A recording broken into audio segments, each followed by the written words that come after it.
qué piensan ustedes. No sé qué piensan ustedes. ¿Ustedes creen que las mujeres, la mitad de la población, tiene mayor tasa de desempleo, tiene menor tasa de ocupación, tiene mayor dosis de precariedad, tiene más tasa de parcialidad, de trabajos temporales, asume mayoritariamente el trabajo de cuidados de los niños y de las niñas, de las personas dependientes? ¿Cree que todo esto pasa por casualidad?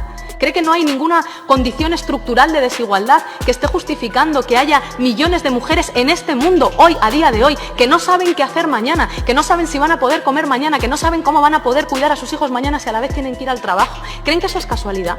¿Creen que eso es casualidad? ¿O pueden por un momento quitarse la venda de los ojos y ver que efectivamente hay condiciones estructurales de desigualdad que afectan de forma diferente y peor a las mujeres? Y que eso no solo pasa en España, pasa en el mundo entero. ¿Ustedes de verdad piensan que eso es casualidad? ¿Piensan que es casualidad que haya las mujeres asesinadas que hay?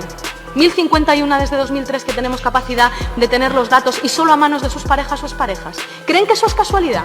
¿Creen que eso es casualidad? Me parece de verdad un insulto a esas víctimas. Me parece un insulto a la democracia española. Hace mucho que esta sociedad, también muchos de sus votantes, señoría, saben que la violencia de género tiene la raíz en desigualdades estructurales que tenemos que combatir. También muchos de sus votantes, señorías. Es un consenso en el conjunto de la sociedad española. No es casualidad, señoría. Son condiciones estructurales de desigualdad. Si no, dígame usted qué explicación le da. ¿La providencia divina? ¿La providencia divina? No, señorías, son condiciones de desigualdad y están implicando sufrimiento, imposibilidad para muchas mujeres de desarrollar sus proyectos de vida y, por tanto, merece una atención por parte de los poderes y de las administraciones públicas. Y eso es este pacto, del que ustedes no quieren ni siquiera formar parte.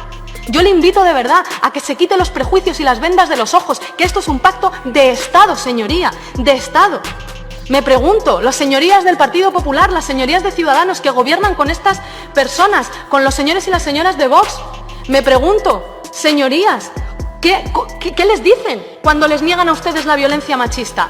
¿Qué les dicen? ¿Han intentado explicarles en algún momento que ustedes también forman parte de este pacto? ¿Se lo han intentado explicar en aquellos sitios en los que gobiernan? Que la violencia machista existe y que es una cuestión estructural y que hay que combatirla y erradicarla. ¿Qué les dicen? Es que no me lo puedo explicar.